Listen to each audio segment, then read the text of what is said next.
నమస్కారం ETV news కు స్వాగతం ముఖ్యాంశాలు తెలంగాణలో 1400 కోట్లకు పైగా జీఎస్టీ కుంభకోణం మాజీ సీఎస్ సోమేష్ కుమార్ పై కేసు వాట్సాప్ గ్రూప్ ఏర్పాటు చేసి పన్ను ఎగవేతలకు సహకారం ఎన్టీపీసీ విద్యుత్ పై తెలంగాణ సర్కారు తీరును తప్పుపట్టిన కిషన్ రెడ్డి లేఖలు రాసినా స్పందన లేదని ఆరోపణ కరెంటు కావాలో వద్దో చెప్పాలని డిమాండ్ మదనపల్లె ఘటనపై విస్తృతంగా పోలీసుల సోదాలు అజ్ఞాతంలోకి పారిపోతున్న పెద్దిరెడ్డి అనుచరులు హైదరాబాద్లో దస్త్రాలు స్వాధీనం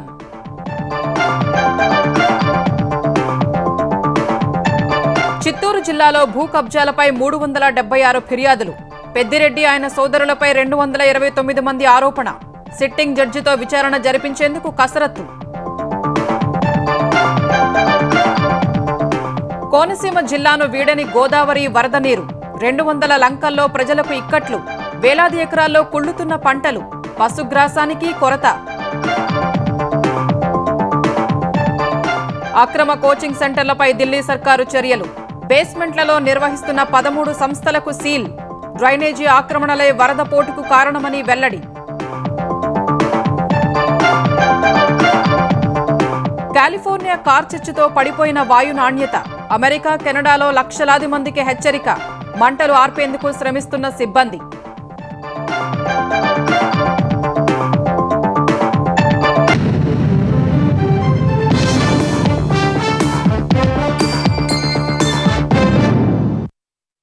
జీఎస్టీ కుంభకోణంలో తెలంగాణ ప్రభుత్వ మాజీ ప్రధాన కార్యదర్శి సోమేష్ కుమార్ పై హైదరాబాద్ సీసీఎస్ పోలీసులు కేసు నమోదు చేశారు వాణిజ్య పన్నుల శాఖ అదనపు commissioner SV Kashi Visweswararao deputy commissioner Sivaramaprasad IIT Hyderabad assistant professor Shobhan Babu Plianto technologies private limited నిందితులుగా ఉన్న ఈ కేసులో 5వ నిందితుడిగా సోమేష్ కుమార్ ను చేర్చారు వాట్సాప్ గ్రూప్ ఏర్పాటు చేసుకుని మరీ వీరు అక్రమాలకు పాల్పడినట్లు గుర్తించారు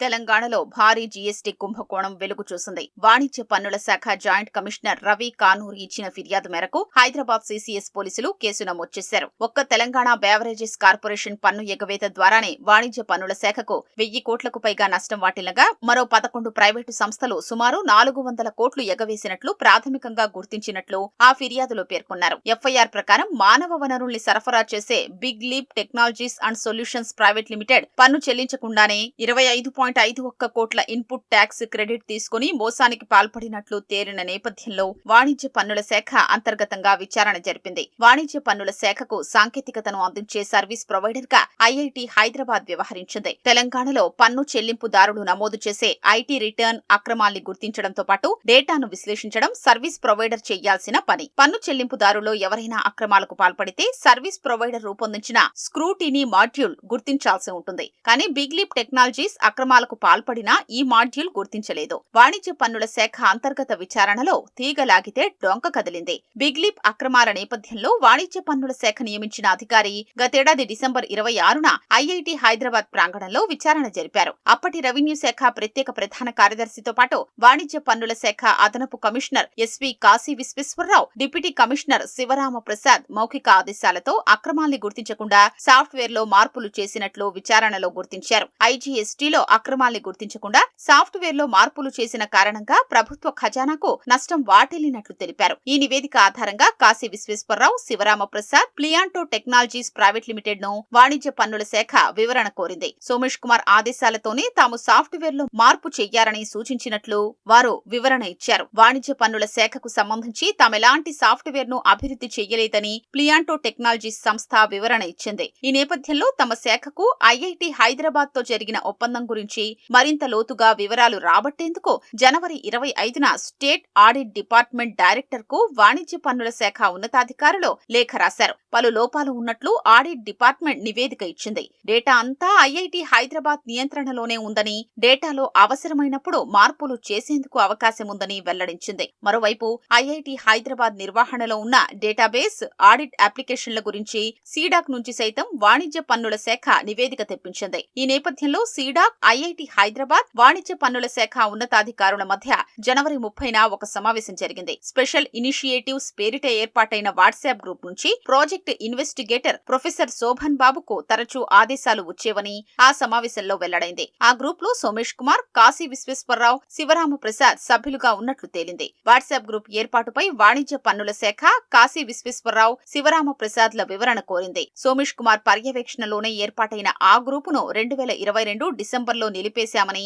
వారిద్దరూ సమాధానమిచ్చారు. ఫోటోలు, వీడియోలు లేకుండా వాట్సాప్ చాట్ హిస్టరీలను వారు సమర్పించారు. అయితే 2024 ఫిబ్రవరి వరకు ఆ వాట్సాప్ గ్రూప్ లో కార్యకలాపాలు నడిచాయని తేలడంతో ఫోటోలు, వీడియోలతో కూడిన చాట్ హిస్టరీని సమర్పించారని వాణిజ్య పన్నుల శాఖ ఉన్నతాధికారులు వారిద్దరికీ అత్యవసర మెమో జారీ చేశారు. వారు సమర్పించిన హిస్టరీలో పలు అంశాలు గుర్తించారు. ఐజీఎస్టీ నష్టాలకు సంబంధించిన పలు నివేదికల్ని వాటిలో గుర్తించారు. అలాగే జీఎస్టీ చెల్లింపుల్లో అక్రమాల కేసుల్లోనూ రిజిస్ట్రేషన్లను రద్దు చెయ్యొద్దనే ఆదేశాలు ఉన్నట్లు తేలింది. వారిద్దరి సెల్ ఫోన్లను ఉన్నతాధికారులు జప్తు చేశారు. వారిద్దరూ హైకోర్టును ఆశ్రయించగా వారి పిటిషన్ను న్యాయస్థానం కొట్టేసింది. మరోవైపు ఫోరెన్సిక్ ఆడిట్ సక్రమంగా జరిగేలా చూసేందుకు ప్రాజెక్టు ఇన్వెస్టిగేటర్ ను మార్చారని ఐఐటి హైదరాబాద్ డైరెక్టర్ కు వాణిజ్య పన్నుల శాఖ లేఖ రాసింది. అప్పటి స్పెషల్ చీఫ్ సెక్రటరీ ఎప్పటికప్పుడు ఇచ్చిన సూచనల మేరకే తాము నడుచుకున్నామని పేర్కొంటూ అందుకు సంబంధించిన కొన్ని ప్రతుల్ని వాణిజ్య పన్నుల శాఖకు ఐఐటి హైదరాబాద్ పంపించింది. ఎస్జీఎస్టీ, సిజీఎస్టీలకు సంబంధించిన డ్రాఫ్ట్ నోటీసుల గురించి మాత్రమే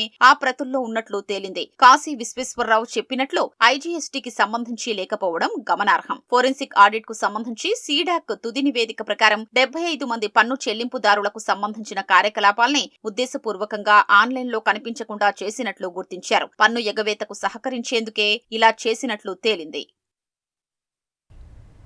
నైపుణ్యాభివృద్ధి విశ్వవిద్యాలయం ఏర్పాటుకు తెలంగాణ సర్కారు చర్యలు వేగవంతం చేస్తోంది. రంగారెడ్డి జిల్లా కందుకూరు మండలం మీరాఖాన్పేటలో నైపుణ్యాభివృద్ధి విశ్వవిద్యాలయం ఏర్పాటుకు కేటాయించిన స్థలాన్ని ముఖ్యమంత్రి రేవంత్ రెడ్డి రాత్రి పరిశీలించారు.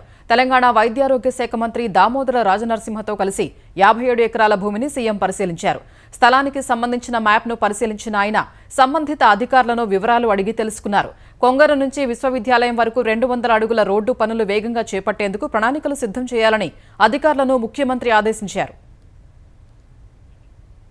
హామీల అమలుపై మాట మార్చడం కాంగ్రెస్కు అలవాటుగా మారిందని మాజీ మంత్రి హరీష్ రావు ఆరోపించారు. అధికారంలోకి రాగానే ఎల్ఆర్ఎస్ రద్దు చేస్తామని, ఉచితంగా క్రమబద్దీకరణ చేస్తామని చెప్పిన కాంగ్రెస్ నేడు మాట తప్పిందన్నారు. ఎల్ఆర్ఎస్ పేరిట ఫీజు వసూలు చేసేందుకు సిద్ధమైందని ఆరోపించారు. నో ఎల్ఆర్ఎస్, నో బీఆర్ఎస్ అంటూ గతంలో ప్రజల్ని రెచ్చగొట్టి ఇప్పుడు ఎల్ఆర్ఎస్ కు ఫీజులు వసూలు చేస్తాము అనడం కాంగ్రెస్ నేతల మోసపూరిత మాటలకు నిదర్శనమని హరీష్ విమర్శించారు. కాంగ్రెస్ నేతలకు ఏమాత్రం చిత్తశుద్ధి ఉన్నా గతంలో చేసిన ప్రకటనలకు అనుగుణంగా ఎల్ఆర్ఎస్ ను ఫీజులు లేకుండా అమలు చేయాలన్నారు. లేదంటే మోసపూరిత హామీ ఇచ్చినందుకు ప్రజలకు క్షమాపణ చెప్పాలని హరీష్ రావు డిమాండ్ చేశారు.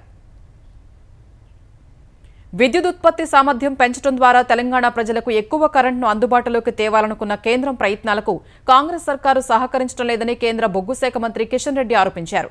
రామగుండంలో సూపర్ థర్మల్ పవర్ ప్లాంట్లను ఏర్పాటు చేసి 4000 మెగావాట్ల విద్యుదుత్పత్తి చేపట్టే ప్రాజెక్టుకు కేంద్రం ఆమోదం తెలిపిందన్నారు. మొదటి విడతగా 800 మెగావాట్ల సామర్థ్యం గల 2 పవర్ ప్లాంట్లను ఎన్టీపీసీ ఆధ్వర్యంలో పూర్తి చేసి అందుబాటులోకి తీసుకొచ్చిందన్నారు. ఈ 1600 మెగావాట్లలో 85% విద్యుత్ను తెలంగాణ అవసరాలకే వినియోగిస్తున్నారన్నారు.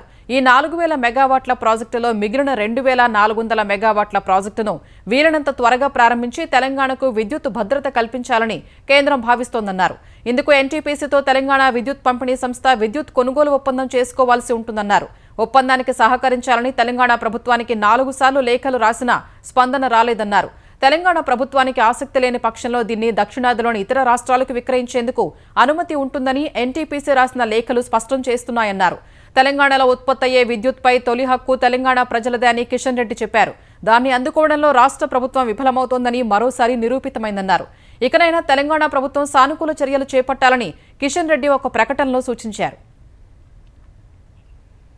మదనపల్లి సబ్ కలెక్టరేట్ దస్త్రాల దహనం కేసులో నిందితుల వేట కొనసాగుతోంది. ఇప్పటికే పలువురిని అదుపులోకి తీసుకున్న పోలీసులు మాజీ మంత్రి పెద్దిరెడ్డి వ్యక్తిగత సహాయకుడు శశిధర్ని పట్టుకునేందుకు యత్నించారు. శశిధర్ దొరక్కపోవడంతో ఆయన నివాసంలో సోదాలు చేసి దస్త్రాలు స్వాధీనం చేసుకున్నారు. ఎమ్మెల్యే పెద్దిరెడ్డి ద్వారకానాథ్ రెడ్డి, మాజీ ఎమ్మెల్యే నవాజ్తో పాటు పలువురు అనుమానితుల ఇళ్లల్లో సోదాలు చేశారు. అన్నమయ్య జిల్లా మదనపల్లి సబ్ కలెక్టరేట్ దస్త్రాల దహనం కేసు విచారణ ముమ్మరంగా సాగుతోంది. బాధితుల ఫిర్యాదులు ఆధారాల మేరకు నిందితుల కోసం పోలీసులు వేట కొనసాగిస్తున్నారు. ఈ క్రమంలోనే చిత్తూరు జిల్లా సోముల మండలం ఆవులపల్లె వద్ద 165 ఎకరాల్ని కాజేశారని మాజీ మంత్రి పెద్దిరెడ్డి వ్యక్తిగత సహాయకుడు శశిధర్ పై ఫిర్యాదులు వెల్లువెత్తాయి. శశిధర్ కోసం శనివారం రాత్రి మదనపల్లె 1 టౌన్ పోలీసులు 2 రెవెన్యూ అధికారుల బృందం హైదరాబాద్ మాదాపూర్లోని అయ్యప్ప సొసైటీలోని ఆయన నివాసానికి వెళ్లింది. అప్పటికే శశిధర్ తన ఇంటికి తాళం వేసి పరారయ్యారు. దీంతో ఫ్లాట్ యజమాని పామర్రు మాజీ ఎమ్మెల్యే అనిల్ కుమార్ ని సంప్రదించి తాళం కోసం అక్కడే రాత్రంతా వేచి చూశారు. ఆదివారం ఉదయం అనిల్ కుమార్ పంపించిన తాళం చెవులతో పోలీసులు ఇంటి తలుపులు తెరిచారు. ఇంట్లో విస్తృత సోదాలు చేసి శశిధర్ భూదందాలకు సంబంధించి కీలక డాక్యుమెంట్లు 2 ల్యాప్టాప్లు స్వాధీనం చేసుకున్నారు. వాటన్నింటినీ 2 అట్టపెట్టెల్లో పెట్టి హైదరాబాద్ నుంచి ఆంధ్రప్రదేశ్ తరలించారు. శశిధర్ చిత్తూరులోని అప్పటి గనుల శాఖ ఏడీ ప్రకాష్ సహకారంతో దందా సాగించినట్లు ఫిర్యాదులు వెల్లువెత్తాయి. తమ్మళ్లపల్లె ఎమ్మెల్యే పెద్దిరెడ్డి ద్వారకానాథ్ రెడ్డి నివాసంలోనూ ఆదివారం రాత్రి పోలీసులు సోదాలు చేశారు. ఎమ్మెల్యే అందుబాటులో లేకపోవడంతో ఆయన సతీమణి సమక్షంలో తనిఖీలు చేసి పలు దస్త్రాలు స్వాధీనం చేసుకున్నారు. పెద్దిరెడ్డి మంత్రిగా ఉన్నప్పుడు అధికారిక పిఏగా పనిచేసిన తుకారాం విదేశాలకు పారిపోయినట్లు తెలిసింది. తిరుపతిలోని ఆయన నివాసంలో పోలీసులు ఆదివారం సోదాలు నిర్వహించి 12 రికార్డులు స్వాధీనం చేసుకున్నారు. తుకారాం కూడా భారీగా భూదందాలు సాగించినట్లు ఫిర్యాదులు వచ్చాయి. మిథున్ రెడ్డి అనుచరుడు బాబ్జాన్ పోలీసుల ఎదుట లొంగిపోయారు. ఆయన నివాసంలో పోలీసులు ఆదివారం సోదాలు చేశారు. ఏ సమయంలో పిలిచినా విచారణకు రావాలని నోటీసులు జారీ చేశారు. మదనపల్లి మాజీ ఎమ్మెల్యే నవాజ్ బాషాపై అనుమానంతో ఆయన ఇంట్లోనూ పోలీసులు సోదాలు జరిపారు. పోలీసులు నివాసాన్ని చుట్టుముట్టడంతో బెంగళూరులో ఉన్న మాజీ ఎమ్మెల్యే మదనపల్లెకొచ్చి తాళాలు అప్పగించారు.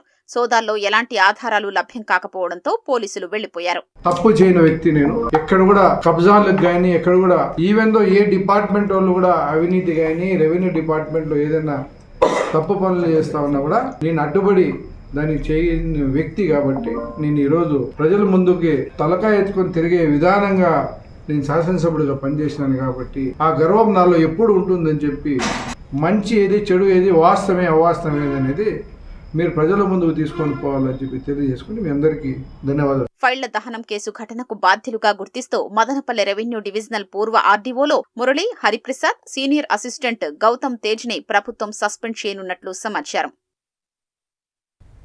ఉమ్మడి చిత్తూరు జిల్లాలో జరిగిన భూ కబ్జాల్లో మాజీ మంత్రి పెద్దిరెడ్డి ఆయన సోదరులే పాత్రధారులంటూ బాధితులు పెద్ద ఎత్తున ముందుకొచ్చి ఫిర్యాదులు చేశారు. మొత్తం 24 మండలాల నుంచి 482 మంది బాధితులు ముందుకు రాగా వాటిలో ప్రైవేటు భూముల కబ్జా, ప్రభుత్వ భూముల ఆక్రమణ, 22A ROR జాబితాలకు సంబంధించి 376 ఫిర్యాదులు అందాయి. ఇందులో పెద్దిరెడ్డి, ఆయన సోదరుడు ద్వారకానాథ్ రెడ్డి, అనుచరులు, ఇతర నేతలు ప్రభుత్వ ప్రైవేటు భూముల్ని ఆక్రమించారంటూ 229 మంది ఫిర్యాదులు చేశారు. పెద్దిరెడ్డి రామచంద్రారెడ్డిపై 20, పెద్దిరెడ్డి ద్వారకానాథ్ రెడ్డిపై 8, వి మాధవరెడ్డిపై 9, ఇతర వైకాపా నేతలపై 27, పేర్లు ప్రస్తావించనివి 69, ఇతరుల పేర్లతో 96 కలిపి మొత్తంగా 229 ఫిర్యాదులు వచ్చాయి. ఇవి కాకుండా తిరుపతి, శ్రీకాళహస్తి, రేణిగుంట ప్రాంతాల్లో రెవెన్యూ రికార్డుల్ని మార్చేసి 100 కోట్ల విలువైన భూములకు బినామీ పేర్లతో పట్టాలు తీసుకున్నారని ఆరోపణలు ఉన్నాయి. వాటిని కూడా బయటకు తీస్తే అక్రమాలెన్నో బయటకొస్తాయని ప్రజా సంఘాల నేతలు పేర్కొంటున్నాయి. వైసీపీ పాలనలో జరిగిన భూముల దందాపై హైకోర్టు సిట్టింగ్ జడ్జితో విచారణ చేపట్టే అవకాశాలు స్పష్టంగా కనిపిస్తున్నాయి. వైసీపీ పాలనలో నిషేధిత జాబితా నుంచి తొలగించిన భూముల ఫ్రీహోల్డ్ రిజిస్ట్రేషన్ వివరాల్ని సేకరిస్తున్నారు. ఇవన్నీ వచ్చాక హైకోర్టు సిట్టింగ్ జడ్జితో విచారణకు ఆదేశించనున్నట్లు సమాచారం. రిజిస్ట్రేషన్ శాఖ ఐజీగా రామకృష్ణ ఉన్నప్పుడు తీసుకొచ్చిన కార్డు 2.0 సాఫ్ట్వేర్ పనితీరులో చాలా సమస్యలున్నాయి. వివాదాస్పద ఈ సంతకం విధానాన్ని తొలగించి సాధారణ విధానాన్ని పునరుద్ధరించాలని చూస్తున్నారు. గత ప్రభుత్వంలో డిప్యూటేషన్ పొందిన వారిని తిరిగి మాతృ సంస్థలకు పంపుతున్నారు. కృష్ణా జిల్లా పరిధిలో ఇసుక అక్రమ తవ్వకాలు జరుగుతున్నాయి. జీసీకేసీ ప్రాజెక్ట్స్ ప్రైవేట్ లిమిటెడ్ అనే కంపెనీ అనుమతులు లేకుండా ఇసుక తవ్వకాలు చేస్తోందని సాక్షాత్తు మైనింగ్ శాఖ అధికారులే పెనమలూరు పోలీసులకు ఫిర్యాదు చేశారు. పోలీసులు కేసు నమోదు చేసి దర్యాప్తు చేపట్టారు. కంపెనీ ప్రతినిధులు చౌడవరం గ్రామం వద్ద కృష్ణానదిలో అక్రమ తవ్వకాలు జరుపుతున్నట్లు సమాచారం అందిందని అధికారులు తెలిపారు. దీంతో సంయుక్తంగా తనిఖీలు చేసినట్లు తెలిపారు. అక్రమార్కులపై చర్యలు తీసుకోవాలని పోలీసుల్ని కోరారు. ఢిల్లీలో రావూస్ ఐఏఎస్ సెంటర్లోకి వరద పోటెత్తి 3 విద్యార్థులు మృతి చెందిన ఘటన నేపథ్యంలో ఢిల్లీ మున్సిపల్ కార్పొరేషన్ చర్యలు చేపట్టింది. ఓల్డ్ రాజేందర్ నగర్లో బేస్మెంట్లలో నిర్వహిస్తున్న 13 కోచింగ్ సెంటర్లను సీల్ చేసింది. నిబంధనలకు విరుద్ధంగా సెల్లార్లలో కోచింగ్ సెంటర్లు నిర్వహించడం వల్లే నోటీసులిచ్చి చర్యలు తీసుకున్నట్లు అధికారులు తెలిపారు. రావూస్ సెంటర్ ఘటనలో అరెస్టైన కోచింగ్ సెంటర్ యజమాని అభిషేక్ గుప్తా, సెంటర్ కోఆర్డినేటర్ దేశ్పాల్ సింగ్ కు ఢిల్లీ కోర్టు 14 రోజుల జ్యుడిషియల్ రిమాండ్ విధించింది. పార్కింగ్, సరుకు నిల్వ పేరుతో అనుమతి తీసుకుని సెల్లార్లో అక్రమంగా లైబ్రరీ ఏర్పాటు చేసినట్లు పేర్కొన్నారు. రావూస్ కోచింగ్ సెంటర్ ప్రాంతంలో వరద డ్రైనేజీ ఆక్రమణలకు గురికావటం వల్లే వరద పోటెత్తిందని అధికారులు తెలిపారు. కోచింగ్ సెంటర్లో ఎంట్రీ, ఎగ్జిట్ బయోమెట్రిక్ సిస్టమ్ సరిగా పనిచేయనందున చాలా మంది వరదలో చిక్కుకున్నారని విద్యార్థులు ఆరోపించారు. బాధితులపై కఠిన చర్యలు తీసుకోవాలని కోరుతూ బయటే నిరసన తెలిపారు. నిర్లక్ష్యానికి 3 విద్యార్థులు బలి కావడం చాలా బాధాకరమని కాంగ్రెస్ అధ్యక్షుడు మల్లికార్జున ఖర్గే ఆవేదన వ్యక్తం చేశారు. నిర్లక్ష్యం వహించిన అధికారులపై చర్యలు తీసుకోవాలని, దీనికి బాధ్యత వహిస్తూ ఢిల్లీ మంత్రి అతిషి, స్థానిక ఎమ్మెల్యే రాజీనామా చేయాలని భాజపా డిమాండ్ చేసింది. గోదావరి ఉగ్రరూపంతో లంక గ్రామాల ప్రజలకు వరద కష్టాలు కొనసాగుతూనే ఉన్నాయి. వారం దాటినా లంక గ్రామాలు జలదిగ్బంధంలోనే ఉన్నాయి. వేరే మార్గం లేక ప్రజలు అవస్థలు పడుతూ వరద నీటిలోనే రాకపోకలు కొనసాగిస్తున్నారు. సుమారు 200 లంకల్లోని ప్రజలు బిక్కుబిక్కుమంటూనే గడుపుతున్నారు. వేల ఎకరాల్లో పంటలు నీటిలో నాని కుళ్లిపోతున్నాయి.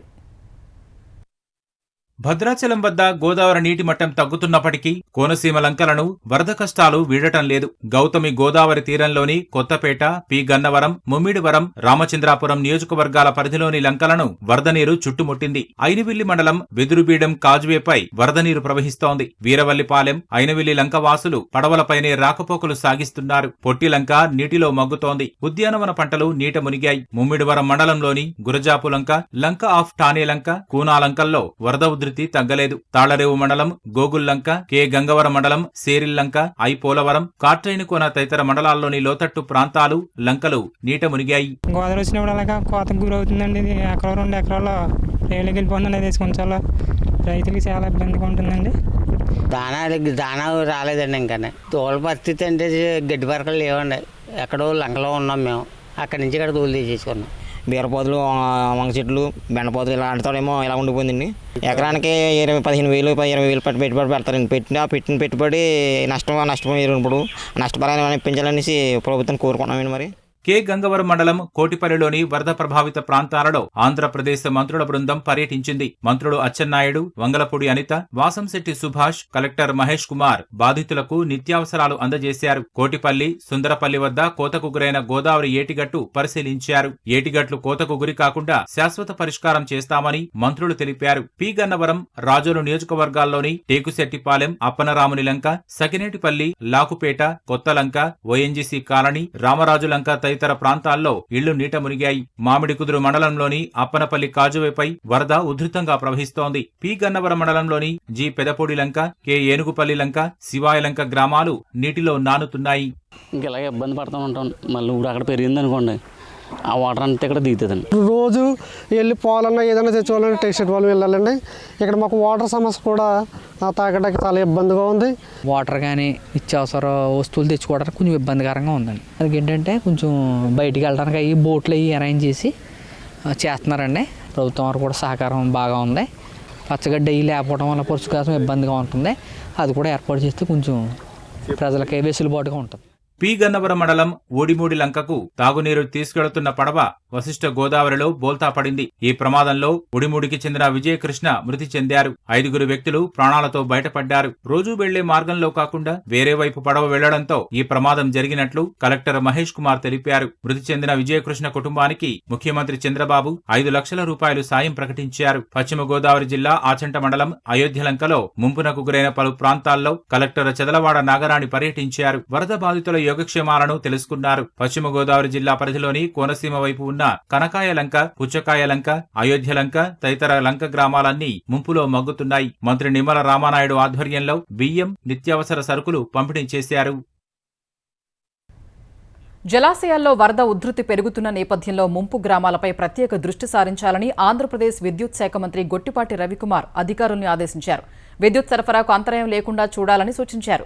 ప్రమాదాల నివారణకు చర్యలు చేపట్టాలని, వరద ప్రభావిత గ్రామాల ప్రజలకు ఎస్ఏడీఈలు అందుబాటులో ఉండాలని ఆదేశించారు. విధుల్లో అలసత్వం వహిస్తే తీవ్ర చర్యలు ఉంటాయని మంత్రి హెచ్చరించారు. గత 5 ఏళ్లు భూపరిపాలనా వ్యవస్థను ధ్వంసం చేశారని విశ్రాంత ఐఏఎస్ అధికారి పివి రమేష్ విమర్శించారు. భూముల దోపిడీ కోసమే ల్యాండ్ టైటిలింగ్ యాక్ట్ తెచ్చారని ఆరోపించారు. ఆంధ్రప్రదేశ్ అభివృద్ధి తక్షణ కర్తవ్యాలు అంశంపై విశాఖలో జనచైతన్య వేదిక నిర్వహించిన కార్యక్రమంలో పివి రమేష్ పాల్గొన్నారు. ల్యాండ్ టైటిలింగ్ చట్టాన్ని కూటమి ప్రభుత్వం రద్దు చేయడం శుభపరిణామమని చెప్పారు. జగన్ హయాంలో ఆస్తులు కుదువపెట్టి అప్పులు తేవటం దారుణమన్నారు. అప్పుల ఊబిలో చిక్కి విలవెల్లాడుతున్న ఆంధ్రప్రదేశ్ను గట్టెక్కించగల సమర్థ పాలకుడు వచ్చారని రమేష్ అభిప్రాయపడ్డారు. భూ కబ్జాలు, భూ ఆక్రమణలు, భూ రికార్డులని కింద మీద తారుమారు చేయడం అనేది గత 5 సంవత్సరాలుగా ఎక్కువగా చూసాం. అడంగలు రికార్డ్ ఆఫ్ రైట్స్ అనేవి రాయకుండా, ప్రజలకి తెలియకుండా దీన్ని ఎక్కడో క్లౌడ్ లో ఉంది అనేది, అంటే కొంతమందికి మాత్రమే దీన్ని అందించడం వలన మండల రెవెన్యూ అధికారులు, తహసీల్దారులు, రెవెన్యూ డివిజనల్ అధికారులు, కొన్ని చోట్ల కలెక్టర్లు వాళ్ళు ఇష్టం వచ్చినట్లు మార్పులు చేసి ఉన్న భూముల్ని తీసేసుకుని దీని వలన తీవ్రమైనటువంటి నష్టం ఈ రాష్ట్రంలో సంక్రమించింది. ఏదైతే ల్యాండ్ టైటిలింగ్ యాక్ట్ అబాలిష్ చేయడం అనేది అందరూ కూడా హర్షించారు. ఆంధ్రప్రదేశ్ను అన్ని విధాలా భ్రష్టు పట్టించిన జగన్కు ఎన్నికల్లో ప్రజలు కొట్టిన దెబ్బతో మైండ్ బ్లాంక్ అయిందని ఏపీ వైద్యారోగ్య శాఖ మంత్రి సత్యకుమార్ యాదవ్ విమర్శించారు. ధర్మవరంలో వ్యాపారులతో నిర్వహించిన ఆత్మీయ సమావేశంలో పాల్గొన్న ఆయన గత 5 ఏళ్ల వైసీపీ పాలనలో మద్యం, ఇసుక, మట్టి భూములు కొల్లగొట్టి ఏపీని అప్పుల ఊబిలో నెట్టారన్నారు. మొత్తం 9,76,000 కోట్ల అప్పు చేశారన్న మంత్రి ఒక్క వ్యక్తిపై 1,47,000 అప్పు భారం వేశారని ఆరోపించారు. 36 మంది హత్యకు గురయ్యారని చెబుతున్నారు, కానీ వారి పేర్లు చెప్పమంటే మాత్రం ఎందుకు చెప్పడం లేదని ప్రశ్నించారు. ఢిల్లీ వెళ్లి కల్లబొల్లి మాటలు మాట్లాడుతున్నారని సత్యకుమార్ విమర్శించారు. ఈ రాష్ట్రం మీద 9,76,000 కోట్ల అప్పు ఉంది. ఒక్కొక్కటి సగటున ఒక్కొక్క మనిషి మీద 1,47,000 అప్పు ఉంది. మీ అందరి మీద 1,47,000 అప్పు మీకు తెలియదు. మీరు ఇసుకలో తినేశారు, మైనింగ్ లో తినేశారు, బియ్యంలో తినేశారు, అభివృద్ధి పథకాల కోసం ఇచ్చిన నిధుల్ని మింగేశారు. కింద నేల కదలాడిపోతుందనే విషయం తెలుసు కాబట్టి జైలుకి మళ్ళా గతంలో చెట్లపల్లి జైలుకి ఎలా వెళ్ళాలో మళ్ళా వెళ్లాల్సిన ఇది తెలుస్తుంది.